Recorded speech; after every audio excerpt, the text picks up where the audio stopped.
భయంకరమైన వర్షంలో రాత్రివేళ రోడ్డు మీద ఒక జీప్ ఒక బైక్ని వెంబడిస్తూ ఉంటుంది.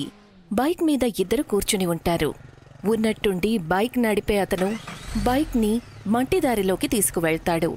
బైక్ వెనక కూర్చుని ఉన్న అమ్మాయి ఇలా అంటుంది, అశోక్, నువ్వు బైక్ని మట్టిదారిలోకి ఎందుకు తీసుకువెళ్ళావు? బైక్లో పెట్రోల్ అయిపోతుంది. పోలీసులు మనల్ని వెంబడిస్తున్నారు. అందుకే నేను బైక్ని మట్టిదారిలోకి తీసుకొచ్చాను. ఎందుకంటే పోలీసులు ఈ దారిలోకైతే రాలేరు కదా. నువ్వు చెప్పింది నిజమే. వర్షం బాగా పడుతోంది, చీకటి పడింది కూడా. ఇక్కడ దట్టమైన అడవి తప్ప ఇంకేవీ కనిపించడం లేదు. అంతలో అశోక్ దృష్టి ఎంతో పాడుబడిపోయిన ఒక బంగళా మీద పడుతుంది. అలా ఎదురుగా చూడు, ఒక పాత బంగళా ఉంది. ఇవాళ రాత్రికి మనం ఆ బంగళాలోనే ఉందాం. రేపు ఉదయాన్నే మనాలి వదిలి పారిపోదాం. ఆ మాట చెప్పి అశోక్ బైక్ సరిగ్గా ఆ బంగళా దగ్గరికి తీసుకువెళ్లి ఆపుతాడు. అశోక్, నిధి బైక్ మీద నుంచి కిందకి దిగుతారు. నిజానికి వాళ్ళిద్దరూ దొంగలు. ఒక జ్యువెలరీ దుకాణంలో జ్యువెలరీ దొంగతనం చేసి పారిపోతున్నారు. అప్పుడే పోలీసులు వాళ్ళని వెంబడించారు.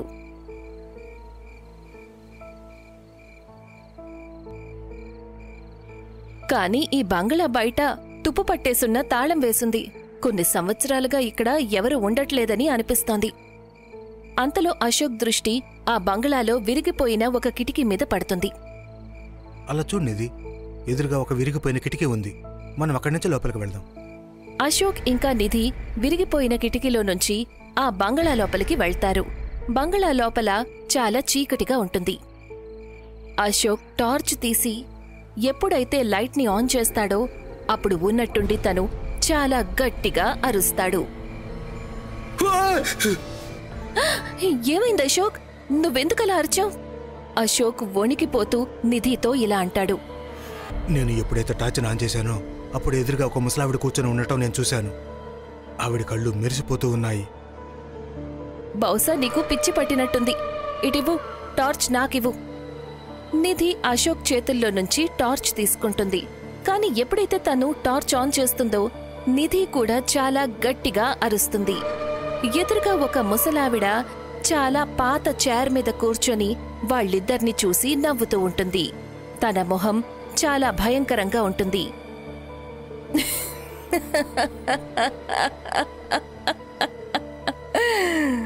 Welcome to my home, your horror gravies home. చాలా ఏళ్ల తర్వాత ఒకరు మా ఇంటికి వచ్చారు.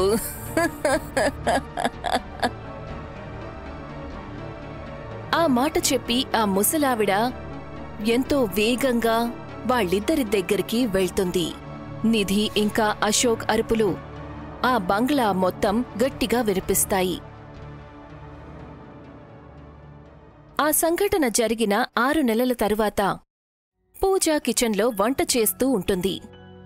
అప్పుడే తన భర్త నకుల్ సంతోషంగా కిచెన్కి వస్తాడు. ఏం చేస్తున్నావు పూజ? కిచెన్లో ఏం చేస్తారు నకుల్? వంట చేస్తున్నాను. ఇవాళ నువ్వు వంట చేయొద్దు. ఏ, ఇవాళ మనమందరం ఆకలితో ఉండాలని ప్లాన్ చేశారా? ఇవాళ మనందరం డిన్నర్కి బయటకు వెళ్తున్నాం. ఏంటి విషయం? చాలా సంతోషంగా కనిపిస్తున్నారు. పూజ, నాకు ట్రాన్స్ఫర్ అయింది. అది కూడా నాకు ఇష్టమైన చోటికి. అంటే మీ ఉద్దేశం ఊటీకా? ఇది చాలా సంతోషకరమైన విషయం. నేను ఇవాళే ప్యాకింగ్ మొదలు పెడతాను. దివ్య ఇంకా గోల్డీకి కూడా చెప్తాను. మరుసటి రోజు నకుల్ తన కుటుంబంతో పాటు ఊటీ అడవి మధ్యలో ఉన్న ఆ పాత బంగళా దగ్గరికి వెళ్లి నిలబడతారు. నాన్నా, ఈ బంగ్లా చాలా పాతదిలాగా అనిపిస్తోంది. ఈ బంగళా ఎంత పాతదో దాని గురించి మనం లోపలికి వెళ్ళిన తర్వాత మాత్రమే తెలుస్తుంది. పూజ, నువ్వు కార్లో నుంచి బ్యాగ్ తీసుకురా. కాని మీరే కదా అన్నారు ఈ బంగళా బయట మనకి ఈ బంగళా నౌకరు ముందే ఎదురవుతాడు అని. నాకైతే అదే చెప్పారు, కానీ ఇక్కడ నాకు అసలు ఎవరు కనిపించడం లేదు. నకుల్ ఆ మాట అంటాడో లేదో. నాకు రావడానికి కాస్త ఆలస్యమైంది. నువ్వు ఈ బంగళాను చూసుకుంటున్నావా? అవును సార్. నీ పేరేంటి? నా పేరు రాము. ఆ మాట చెప్పి రాము బ్యాగ్ తీసుకుని ఆ బంగళా లోపలికి వెళ్తాడు. బంగళా లోపల నుంచి చాలా పాతదిగా ఉంటుంది, కాని చాలా అందంగా ఉంటుంది. మీరందరూ బాగా అలసిపోయినట్లున్నారు. నేను మీ అందరి కోసం భోజనానికి ఏర్పాట్లు చేస్తాను. రాత్రి రకుల్ తన భార్య పూజాతో కలిసి ఒక గదిలోకి వెళ్ళిపోతాడు. గోల్డీ దివ్యాతో పాటు నిద్రపోతాడు. సుమారు అర్ధరాత్రి సమయంలో ఉన్నట్టుండి గోల్డీ ఆశ్చర్యంగా లేస్తాడు. అక్కా, అక్కా లే అక్కా, మన గది బయట ఎవరో తిరుగుతున్నారు చూడు. నన్ను పడుకోనివ్వు గోల్డీ, నాకు చాలా నిద్ర వస్తోంది. లే అక్కా, మన గది బయట ఎవరో తిరుగుతున్నారు. గోల్డీ మాటిమాటికి లేపడం వల్ల దివ్య మంచం మీద నుంచి లేచి కూర్చుంటుంది. కూర్చోగానే దివ్య చెవులకి ఎవరో నడుస్తున్న శబ్దం వినిపిస్తుంది.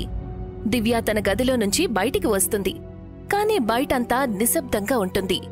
అప్పుడే దివ్య దృష్టి ఒక ముసలావిడ మీద పడుతుంది. ఆవిడ అటువైపుకు తిరిగి ఉంటుంది. ఎవరు మీరు? కాని ఆ ముసలావిడ సమాధానం చెప్పలేదు. ఆవిడ ఎంతో వేగంగా మరొక గదిలోకి వెళ్ళిపోతుంది. నా మాటకి సమాధానం చెప్పండి, ఎవరు మీరు? అలా అన్న తర్వాత దివ్య ఆ ముసలావిడ వెనక వెళ్తుంది. దివ్య చూసేసరికి ఆ ముసలావిడ ఒక గది లోపలికి వెళ్ళిపోతుంది. దివ్య కూడా ఎంతో వేగంగా ఆ గదిలోకి వెళ్తుంది. అసలు ఎవరు మీరు? మా ఇంట్లో మీరేం చేస్తున్నారు?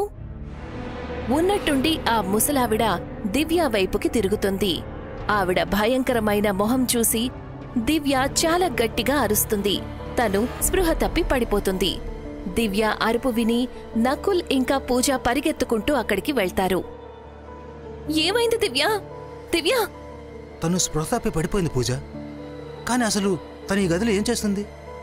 ఇక్కడ పనివాడు రాము కూడా లేడేంటి? చాలా విచిత్రంగా అనిపిస్తోంది. రాత్రివేళ ఇంట్లో ఉండటం లేదు, పగలు మాత్రమే ఉంటున్నాడు. ఇప్పుడు దివ్యాన్ని లేపడానికి నాకు సహాయం చేయి. తనని తన గదిలోకి తీసుకువెళ్దాం. నకుల్ పూజ దివ్యాని తన గదిలోకి తీసుకువెళ్తారు. దివ్య స్పృహలోకొస్తుంది. దివ్య, ఏమైంది నీకు? నువ్వెందుకలా అరిచావు? మమ్మీ, ఇక్కడి నుంచి త్వరగా వెళ్ళిపోదాం పదండి, ఈ ఇంట్లో ఎవరో ఉన్నారు. ఏం మాట్లాడుతున్నావు నువ్వు? నేను అబద్ధం చెప్పడం లేదు నాన్న. కాసేపటి క్రితం ఒక ముసలావిడ చేతిలో కర్ర పట్టుకొని ఈ ఇంట్లో అటూ ఇటూ తిరుగుతూ ఉంది. నేనావిడ్ని వెంబడిస్తూ ఆ గదిలోకి వెళ్ళిపోయాను. ఎప్పుడైతే ఆవిడ నా వైపు తిరిగిందో అప్పుడు ఆవిడ భయంకరమైన మొహం చూసి నేను భయంతో కళ్ళు తిరిగి పడిపోయాను. నీకేమైనా పిచ్చి పట్టిందా? నువ్వు స్పృహ లేకుండా గది లోపల కాదు, గది బయట కనిపించావు. అప్పుడే గోల్డీ చాలా భయపడిపోయి ఉంటాడు. తను వాళ్ల నాన్న వైపు చూసి ఇలా అంటాడు. నాన్న, అక్క చెప్పింది నిజమే. నేనే అక్కని లేపాను. కాని నేను అక్కకి ఈ విషయం చెప్పలేదు. నేను దొంగచాటుగా బయట ఒక గ్రానీలాగా కనిపించే ఓల్డ్ లేడీ అటూ ఇటూ తిరగడం చూశాను అని. ఇక నీ వాగుడు ఆపుతావా గోల్డీ? ఎన్నిసార్లు చెప్పాను నీకు యూట్యూబ్లో అడ్డదిడ్డమైన వీడియోలు చూడొద్దు అని?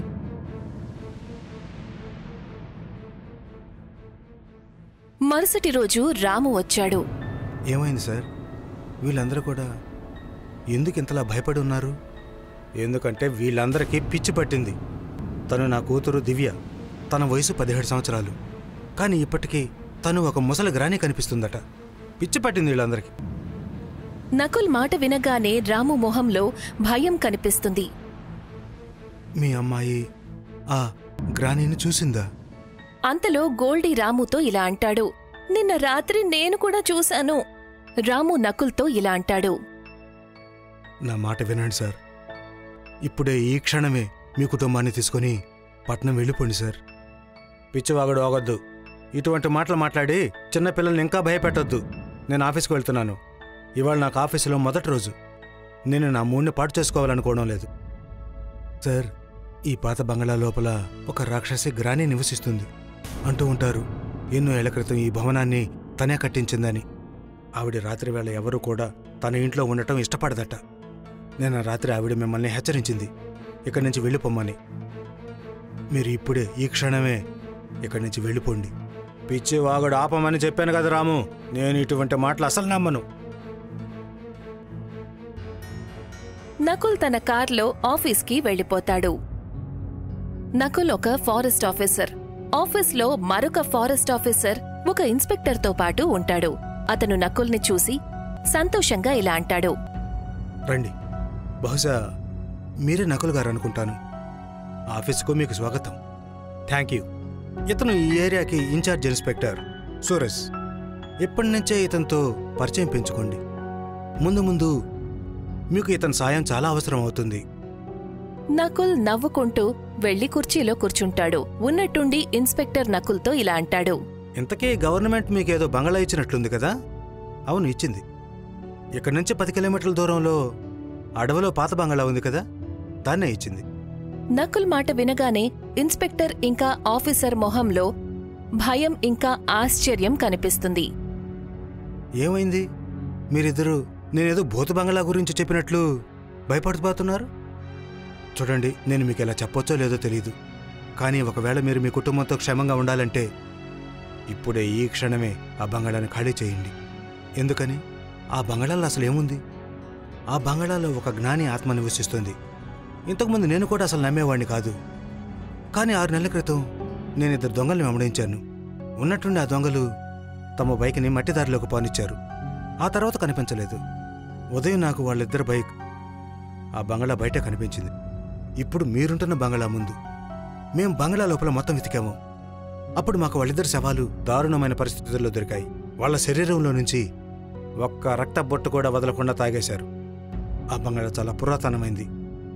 ఆ బంగళాలో సరిగ్గా 100 సంవత్సరాల క్రిందట తెల్లదొరలు తమ కుటుంబాలతో సహా నివసించేవారట. ఆ బంగళాని ఒక తెల్లదొర అమ్మ కట్టించిందట. వాళ్ళమ్మ తన మనవరాల్ని ఎంతో ప్రేమించేదట. కానీ ఆవిడ కొడుకు ఆ బంగళాన్ని అమ్మేయాలనుకున్నాడట. వాళ్ళమ్మ ఆ బంగళాన్ని అమ్మనివ్వలేదు. ఎందుకంటే ఆ బంగళాలో ఆవిడ కుటుంబపు జ్ఞాపకాలున్నాయట. ఒకరోజు అతను వాళ్ళ అమ్మను వదిలిపెట్టేసి తన కుటుంబంతో పాటు అక్కడి నుంచి వెళ్ళిపోయాడు.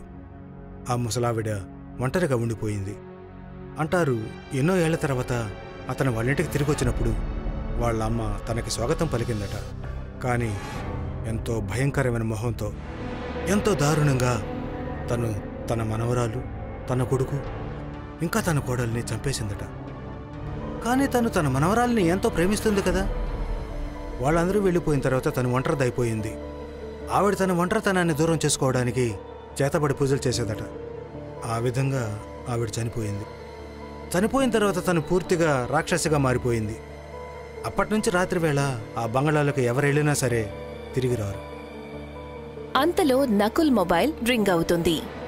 ఫోన్ నకుల్ భార్య పూజ నుంచి వస్తోంది. హలో పూజ, ఏమైంది? మీరు త్వరగా ఇంటికి రండి నకుల్. గోల్డీ, దివ్య ఎక్కడ కనిపించడం లేదు. వాళ్ళ అరుపులు మాత్రం నాకు వినిపిస్తున్నాయి.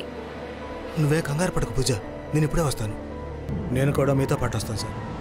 నకుల్ ఇన్స్పెక్టర్తో పాటు తిన్నగా తన ఇంటికి వెళ్తాడు. ఇంటి బయట తన భార్య నిలబడి ఉంటుంది. పిల్లలెక్కడ పూజ? పిల్లలు లోపలున్నారు, కానీ నాకెక్కడ కనిపించడం లేదు. నకుల్, పిల్లలు చెప్పింది నిజమే. నేను ఎంతో భయంకరమైన ఒక ముసలావిడ్ని చూశాను. ఆవిడ చేతిలో కర్ర పట్టుకొని నన్ను కోపంగా చూసింది. నకుల్ పూజను తీసుకుని ఇన్స్పెక్టర్తో పాటు బంగళా లోపలికి వెళ్తాడు. బంగళా లోపల చాలా చీకటిగా ఉంటుంది. అంతలో 2 మెరుస్తున్న కళ్ళు నకుల్కి కనిపిస్తాయి. ఉన్నట్టుండి లైట్స్ వెలుగుతాయి. ఎదురుగా ఉన్న దృశ్యాన్ని చూసి నకుల్ కళ్ళు భయంతో అలాగే ఉండిపోతాయి. తన ఎదురుగా తన కూతురు, కొడుకు శవాలు ముక్కలు ముక్కలుగా నరికేసి పడుంటాయి. ఎదురుగా ఎంతో భయంకరంగా కనిపించే ముసలావిడ చేతిలో ఒక సుత్తి పట్టుకొని నిలబడి ఉంటుంది. ఆవిడ వాళ్లందర్నీ చూస్తూ ఉంటుంది. ఈవిడే ఆ రాక్షస గ్రాని రకుల్. మీ ప్రాణాలు కాపాడుకోవాలనుకుంటే ఇక్కడి నుంచి పారిపోండి. ఆ మాట చెప్పి ఇన్స్పెక్టర్ అక్కడి నుంచి పారిపోతాడు. ఉన్నట్టుండి గ్రాని సుత్తి తీసుకొని ఎంతో వేగంగా నకుల్ ఇంకా పూజ దగ్గరికి వచ్చి నిలబడుతుంది. నకుల్ ఇంకా పూజ అరుపులు నిశ్శబ్దాన్ని చీరేస్తాయి. మరుసటి రోజు వాళ్ల 4 శవాలు ముక్కలు ముక్కలుగా పడి ఉంటాయి. బహుశా రాత్రివేళ తనని ఎవరూ విసిగించకూడదని ఆ గ్రాని ఆత్మ కోరుకుంటుందనుకుంటాను.